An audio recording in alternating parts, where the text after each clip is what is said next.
एक बार की बात है कि श्री कृष्ण और अर्जुन कहीं जा रहे थे। रास्ते में अर्जुन ने श्री कृष्ण से पूछा, प्रभु, एक जिज्ञासा है मेरे मन में, अगर आज्ञा हो तो पूछूं? श्री कृष्ण ने कहा, अर्जुन, तुम मुझसे बिना किसी हिचक कुछ भी पूछ सकते हो।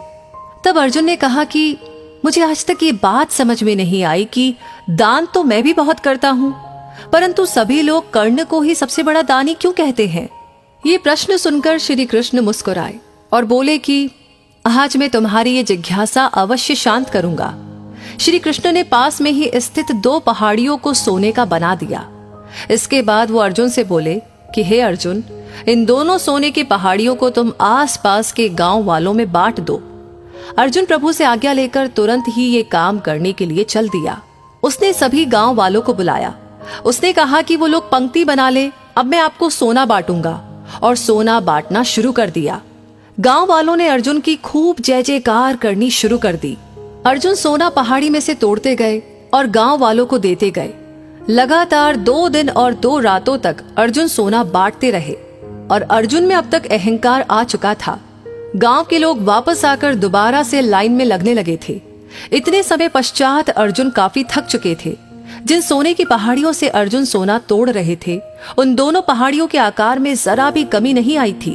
उन्होंने श्री कृष्ण जी से कहा कि अब मुझसे ये काम और न हो सकेगा, मुझे थोड़ा विश्राम चाहिए।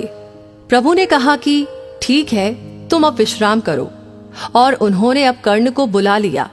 उन्होंने कर्ण से कहा कि इन दोनों पहाड़ियों का सोना इन गांव वालों में बांट दो। कर्ण तुरंत सोना बांटने चल दिए। उन्होंने गांव वालों को बुलाया और उनसे कहा, ये सोना आप लोगों का है, जिसको जितना सोना चाहिए वो यहाँ से ले जाए। ऐसा कहकर कर्ण वहां से चले गए। ये देखकर अर्जुन ने कहा कि ऐसा करने का विचार मेरे मन में क्यों नहीं आया? इस पर श्री कृष्ण ने जवाब दिया कि तुम्हें सोने से मोह हो गया था। तुम खुद ये निर्णय कर रहे थे कि किस गांव वाले को कितनी जरूरत है, उतना ही सोना तुम पहाड़ी में से खोद कर उन्हें दे रहे थे। तुम में दाता होने का भाव आ गया था। दूसरी तरफ कर्ण ने ऐसा नहीं किया। वो सारा सोना गांव वालों को देकर वहां से चला गया। वो नहीं चाहता था कि उनके सामने कोई उनकी जय जयकार करे या प्रशंसा करे। उसके पीठ पीछे लोग क्या कहते हैं, उससे उसको कोई फर्क नहीं पड़ता। ये उस आदमी की निशानी है जिसे आत्मज्ञान हासिल हो चुका है। इस तरह श्री कृष्ण ने खूबसूरत तरीके से अर्जुन के प्रश्न का उत्तर दिया। अर्जुन को भी अब अपने प्रश्न का उत्तर मिल चुका था। दान देने के बदले में धन्यवाद या बधाई की उम्मीद करना भी उपहार नहीं, सौदा कहलाता है।